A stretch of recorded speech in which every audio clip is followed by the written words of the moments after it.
교회라는 것에서는 반드시 뭐가 있느냐면요, 공동체라는 의미를 갖고 있거든요. 공동체. 우리 교회 벽에다 붙여놨죠. 예수촌 공동체. 예수님의 사람들이 모여 사는 공동체라는 뜻을 가지고 있어요. 그 교회, 하나님이 세우시고자 원했던 그 교회. 그 교회라는 것은 그냥 이렇게 어느 지침이 아닙니다. 더 처칠하게 해서 특별한 하나님께서 딱 찍어놓은 그 교회의 모습이 사도행전에 나와 있어요. 그 사도행전부터 뒤로 쓰여지는 12 서신서는요, 하나같이 그렇게 그 교회답지 않은 부분의 문제를 들춰서 우리에게 지적을 하면서 그 교회다운 교회의 모습을 회복하기를 계속 원하시는 메시지입니다. 그러다 결국에 요한계시록에 가면은 7개 교회를 지적하세요.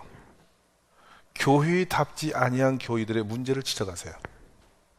첫 번째 교회가 에베소 교회인데요, 최고의 목회자, 예수님의 친제자, 당대 최고의 신학적, 율법적 최고의 수준에 있는 목사님들이 가장 많은 사랑과 정성 가운데 세워져 왔던 교회가 에베소 교회입니다. 그런 거짓 선지자들을 정확하게 잡아낼 줄도 알고 다 분석도 하고 분별력도 하고 뛰어났어요. 근데 그들이 놓친 게 있습니다. 교회답지 않은 거, 첫사랑을 잃어버린 것. 율법화되어가고 화석화되어가고 굳어가는 거예요. 영적 수준, 신학적 수준, 성경적 수준, 모든 이 신앙의 삶의 수준이 높아졌는데 그들 가운데는 처음 순수했던 하나님 한 분만으로 기뻐하고 감사했던 감동적 그 은혜의 마음들이 식어져 없어졌어요. 우리 모두도 거기에 걸려들 확률이 매우 높습니다. 그러면 이렇게 그들은 왜 그렇게 식어졌을까 한 것이죠. 습관적 예배 생활 속에서 스스로 혼자 거룩함과 스스로 혼자 뭔가 높은 경지를 향해서 계속 치달아가다가 정말 높아졌습니다. 영적 수준, 신앙적 수준이 높아졌어요. 높아지고 허무하게 높아진 가운데 하나님의 그 뜨거운 신실했던 그 신령했던 사랑들이 사라져버렸습니다. 그래서 에베소 교회는 살아있는 교회가 아닌 겁니다. 예수님이 원하시던 그 교회가 아니에요. 이 부분은 오늘날 이 시대에 있는 모든 교회가 동일하게 그 과정과 그 코스를 밟습니다. 저나 여러분도 똑같습니다. 제 머릿속에 항상 잊지 말아야 할 것이 하나 있습니다. 그게 뭐냐면 참 은혜로운 그 가정이었는데요, 부득불 이제 서울 북부로 회사가 올라가면서 남겼던 마지막 메시지입니다. 목사님, 지금처럼 변하지 말고 끝까지 가십시오라는 거예요. 저는 그 집사님이 써준 편지 가지고 있거든요. 변하지 말자. 상황이 바뀌고 환경이 바뀌고 모든 시스템이 바뀌면 변할 수밖에 없죠. 사람은 거기 묻어갈 수밖에 없어. 그러나 본인이 그걸 깨닫고 돌이키지 않으면 방법이 없어요. 매우 쉽지 않은 일이에요. 그렇지만 사람이 상황 따라 자꾸 변질되어져 가고 본질에서 벗어난다면 그 사람은 우리가 변절자라고 합니다. 변절자. 그 교회가 무엇이냐는 것에 대한 질문은 놓치지 말아야 됩니다. 그렇습니다. 여러분의 신앙생활의 영적 수준과 기준은 어디쯤에 있습니까? 어디쯤 가고 있습니까? 신앙의 성숙도, 또 교회다움의 모습은 어느 만큼일까요? 동일교회는 교회다움의 모습이 얼마나 갖춰지고 있을까 하는 것입니다. 오늘 우리는 매우 중요한 교회의 그림을 성경에서 또 보게 됩니다. 오늘 뭐라 하시냐면 그러므로 바로 앞에 있는 말씀을 그대로 가져오시면서 그러므로 이 데아포라는 용어는 이 로마서에서 참 자주 쓰입니다. 사도 바울이 어떤 중요한 이야기를 해놓고 그러므로 하면서 다시 끌고 가고 또 그러므로 따르고 가서 나는 로이 존스 목사님의 로마서 강해집을 보면은 데아포라는 거 그러므로라는 설교가 참 많이 나옵니다. 이 본문 안 가고 그냥 그러므로만 가지고 설교가 몇 시간씩 나오죠. 왜냐하면 그러므로 과거에 있었던 어떤 중요한 스토리를 설교 내용들을 그대로 가져오는 장면이기 때문이죠. 자, 그러면 여기서 우리가 지금 보시는 7절의 그러므로는 어디로 가야 되냐면 6절로 갑니다. 한번 보시죠. 한 마음과 한 입으로 하나님 곧 우리 주 예수 그리스도의 아버지께 영광을 돌리게 한다. 하노라 있죠. 한 마음 한 입 그리고 한 하나님 그리고 예수 그리스도 아버지 그분께 영광을 돌리려고 한다. 그러려면입니다. 그러려면 아버지 하나님께 온전한 교회 모습으로 돌아가려면 교회의 근본 목적 하나님께 영광 돌림이거든요. 공감하시면 마음에 하시죠. 우리 배부르려고 있는 게 아니고 교회의 근본 목적은 교회가 제대로 되어지면 무슨 일이 벌어지냐면 교회를 통해서 어디에? 하나님께 영광을 올리는 거예요. 그러니까 교회는 하나님의 영광을 드러내지 못하면 교회가 아닌 거예요. 찬양을 하든 예배를 하든 우리가 교제를 하든 만남을 하든 예배를 드리든 뭘 하든지 결론은 어떻게 되는 거라고요? 하나님께 영광을 돌리는 거예요. 하나님의 영광을 가리는 일을 하면 그건 하나님께 오금수가 되는 거, 적이 되는 거예요. 근데 하나님께 영광 돌릴 수 있는 지금 핵심적 메시지가 뭐냐면 한 마음 한 입으로 그 하나님 우리 주 예수 그리스도 아버지께 영광을 돌릴 수 있는 길을 찾는 건데 그걸 하려면 한 마음 한 생각 뜻을 같이 모아서 형제 자매 이방인 헬라인 없이 다 같은 마음으로 모아져서 같이 어울려서 예수님을 섬기는 모습이 되어질 때 하나님께 영광을 돌리는 거예요. 아멘이세요? 그게 아니라면 제 아무리 똑똑하고 제 아무리 훌륭하고 제 아무리 신학을 많이 알고 성경을 뚫어서 안다 할지라도 하나 되어서 같이 영광을 올리는 일에 합류하지 못하고 있다면 그 사람은 그 교회의 장애물인 것이죠. 교인으로서의 자격이 없는 거야. 하나님의 구원받은 자로서의 자격이 없는 거예요. 교회라는 것은 어쨌든 출신이 어땠든 그분이 신분이 어땠든 학벌이 어땠든 그분이 지금 생각이 어땠든 저 사람 환경이 어땠든 현재 그 사람이 무슨 일을 하든 그 사람이 돈을 많이 있든 돈이 없든 파산당하든 환난당한 자든 다시 말씀입니다. 이혼한 사람이든 이혼 안 한 사람이든 가정이 잘 됐든 안 됐든 모든 상관없이 돈벌이 잘하는 못하는 직장인들한테 다 상관이 없이 예수 그리스도 안에서 교회에 들어왔다면 우리들은 서로가 하나 되어짐으로 같은 마음으로 같은 뜻을 품고 하나님께 영광을 돌리는 사람이 되는 거다. 여기는 어떤 신분적 어떤 조건 상황이 없다. 이게 교회됨이에요.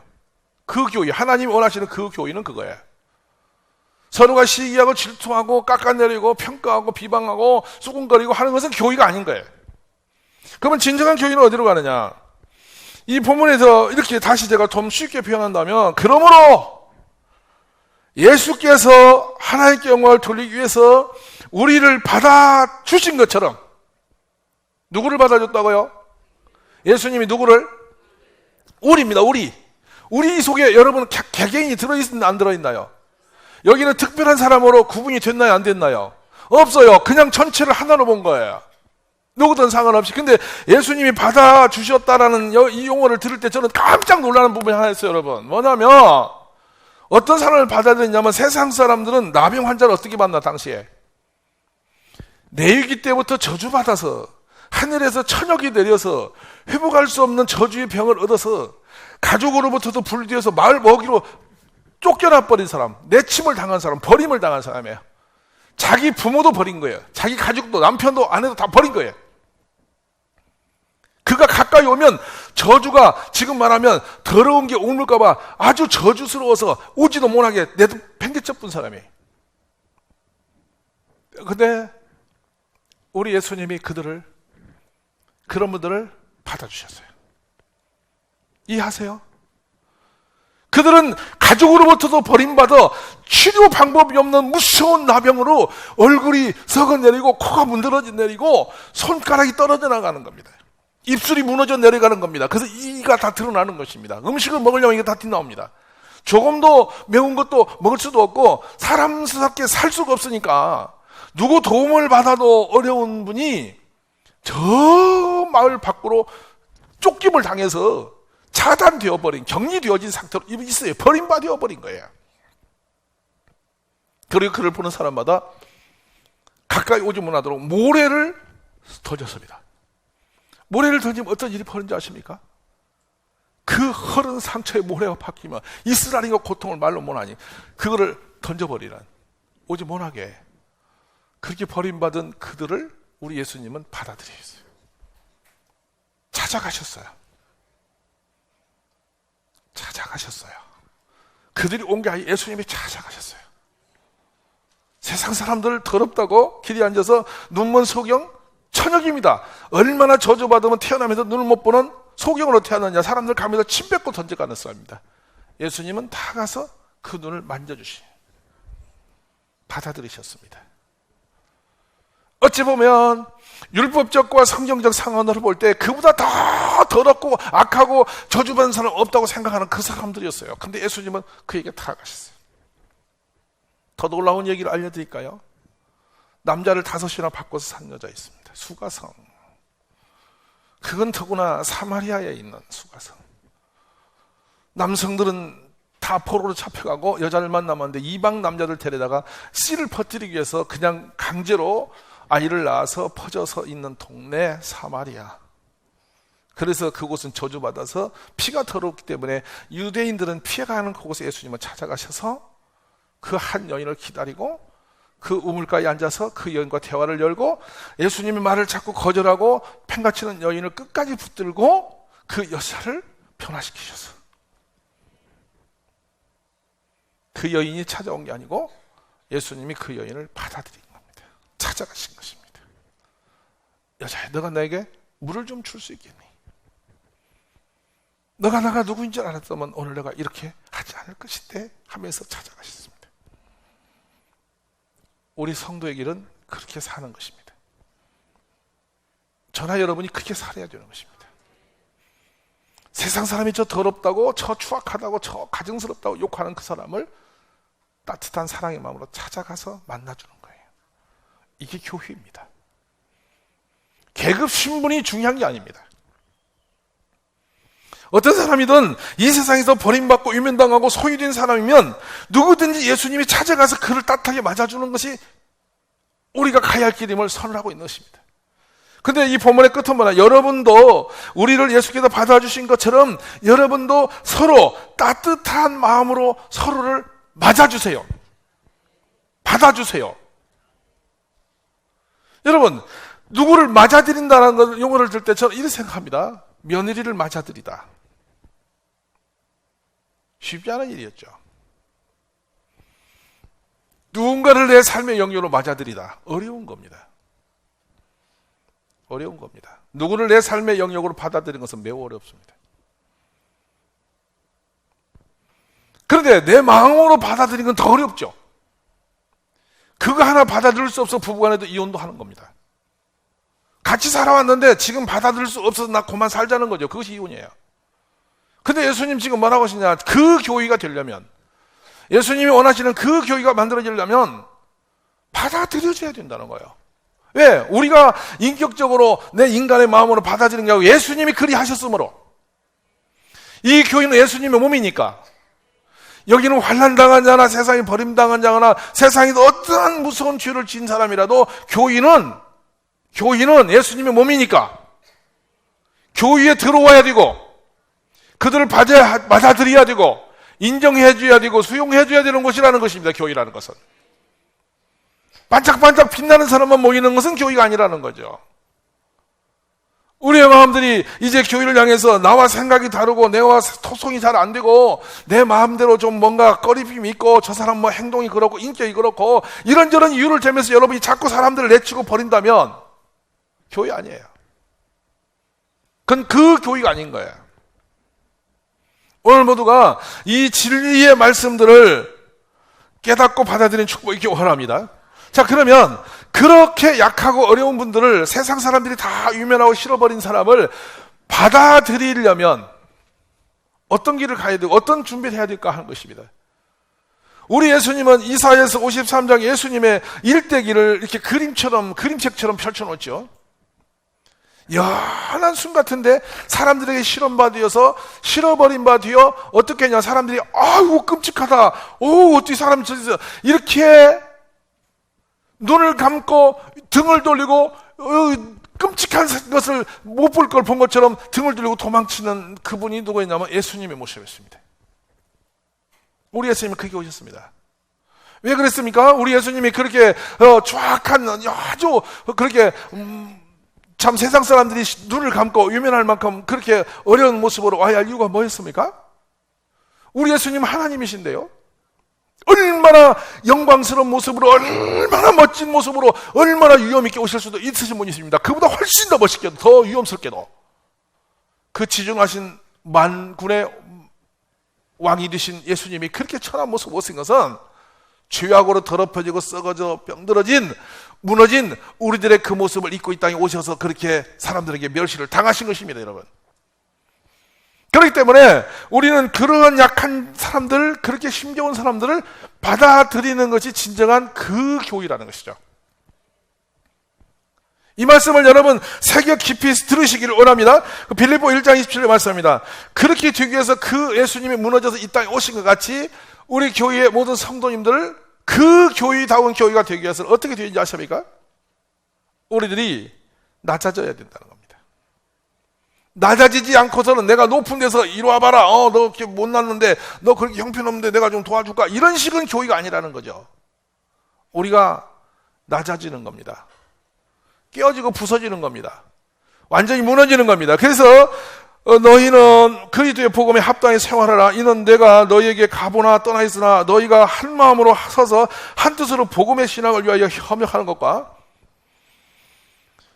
매우 중요한 말이에요. 복음에 합당하게 생활하라 라면서 한 마음으로 서서 한 뜻으로 복음의 신앙을 위하여 협력하는 거 빌립보서 지금 말씀합니다. 1장 20절에 그러면서 2장에 가서 뭐라고 하시냐면 빌립 2장 2절에서 마음을 같이하여 같은 사랑을 가지고 뜻을 합하며 한 마음을 품어 아무 일이든지 다투음이나 허용을 하지 말고 오직 겸손한 마음으로 각각 자기보다 남을 낫게 여기고 나보다 누구를? 이웃을 더 나은 사람으로 여기고 이 말씀을 대할 때마다 찔림이 있어요. 저는 정말 찔림이 있어요. 지금 중학교, 초등학교 아이들을 보면요. 제가 어릴 때보다 훨씬 믿음이 좋은 아들이에요.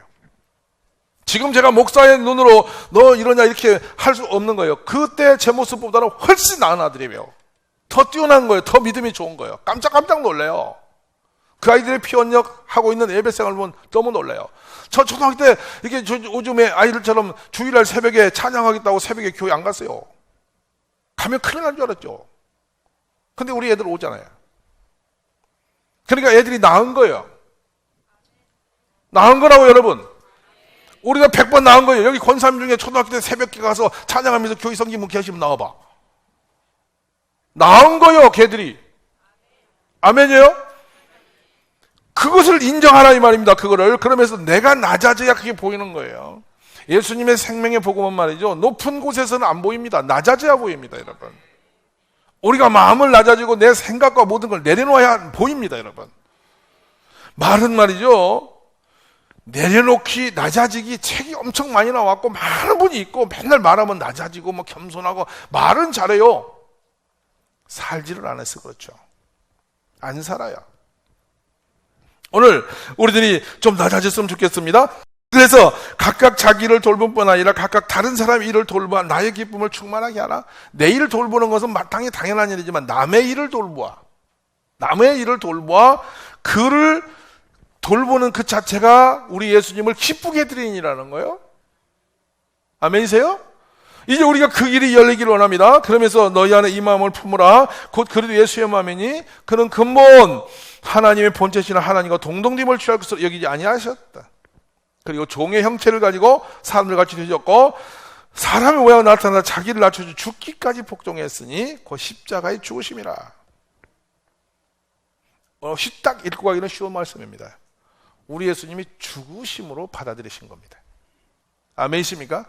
우리는 오늘 이렇게 거기까지 단방에 갈 수 없을지라도 매일 낮아짐의 연습을 하셔야 됩니다. 누구를 만나면 그 사람 눈높이로 가야 됩니다. 교육의 1번이 뭡니까? 눈높이입니다. 눈높이. 눈높이는 초등학교 애들의 어떤 여러분 부교육 교재가 아니라 신앙의 원리입니다. 낮아지셔야 됩니다. 사도 바울은 고린도전서 9장에서 이런 표현을 합니다. 내가 모든 사람에게서 자유롭다. 자유자이죠. 어떤 사람이 더 걸릴 게 없는 분입니다. 신분적으로나 세상의 율법 학보로나 모든 것으로 볼 때 바울이라는 사람은 사람에게 걸려서 자신이 엉켜질 일이 하나도 없는 분이요. 뭐 빚진 것도 없습니다. 그 아쉬울 게 없는 분입니다.